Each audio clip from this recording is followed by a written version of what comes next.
के ऊपर और अपने उस मजमून में उस्मान साहब ने कहा है कि पॉसिबली ये ग्रेटेस्ट स्पोर्टिंग अचीवमेंट है पाकिस्तान की। मैं उन्हीं से पूछती हूं कि वो ये ऐसा क्यों समझते हैं कि अरशद नदीम की जो परफॉर्मेंस थी उस्मान साहब, व्हाट डू यू थिंक कि ये possibly one of the greatest sporting achievement है हमारी कौम की 75 साल में? Thank you Maria first for the kind words. Maria मुझे हम कुछ लोग हमेशा कहेंगे कि यार आप एक दिन बाद आप कह रहे हैं ये, तो ऑब्वियसली उस मोमेंट में सबके जब सब एकदम यूफोरिक होते हैं और सेलिब्रेटरी मूड में होते हैं तो ऐसी ऐसी चीजें बोल जाते हैं। लेकिन आप अगर वाकई में सोचें इस अचीवमेंट के बारे में, मुझे पता है कि जहांगीर खान, आप क्रिकेट को छोड़ दें एक तरफ, जहांगीर खान जैसे स्पोर्टिंग पर्सनालिटी पाकिस्तान के रह चुके हैं, 555 मैच अनडिफीटेड, वो 5 साल 5.5 साल उन्होंने खेला। लेकिन मेरा आर्ग्यूमेंट ये है कि जहांगीर खान भी जब आए थे 1980 में, जब ब्रेक थ्रू उनका हुआ था, तो वो एक स्पोर्ट में आ रहे थे जिसमें पाकिस्तान की लेगेसी ऑलरेडी स्टैब्लिश थी। उसमें बहुत सारे उनके लेजेंड्स ऑलरेडी रह चुके थे,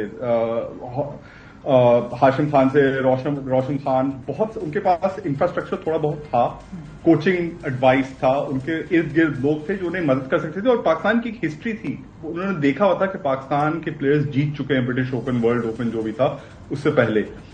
अरशद नदीम जो आया है वो एक ब्लैंक स्पेस में आया है। पाकिस्तान से इससे पहले एथलीट्स रह चुके हैं, ऑब्वियसली कंपीट भी कर रहा है, लेकिन इस लेवल पे, जिस लेवल पे अरशद नदीम ने अपनी परफॉर्मेंस ले गया है, उस लेवल पे पाकिस्तान के पास कोई नहीं रहा है एथलेटिक्स में, कभी भी नहीं। He is literally the starting point of what we are talking about. हम लोग जो एथलेटिक्स की लेगेसी अगर पाकिस्तान में क्रिएट करना चाहते हैं, he is the starting point. तो इससे पहले कोई नहीं आया था। और फिर उसके अलावा जो हर्डल्स उन्होंने ओवरकम करे just to get to the Olympics, just to get to a level के वो क्वालिफाई कर सके ओलंपिक्स के लिए और फिर ओलंपिक्स में ऐसी परफॉर्मेंस दे सके, वो ऑब्स्टिकल्स क्रिकेटर्स पे भी आते हैं, हॉकी प्लेयर्स पे भी आते हैं, स्क्वॉश प्लेयर्स पे भी आते हैं, लेकिन उनके पास हमेशा एक इंफ्रास्ट्रक्चर और एक कम्युनिटी रहती है जो उनकी मदद करती है। ये एक नॉन एग्जिस्टेंट कम्युनिटी के थ्रू आए हैं। कोई नहीं जैवलिन पाकिस्तान में बहुत कम लोग जैवलिन में पार्टिसिपेट करते हैं। तो ये जहां से आए हैं और जिस हर्डल्स को उन्होंने ओवरकम करा है,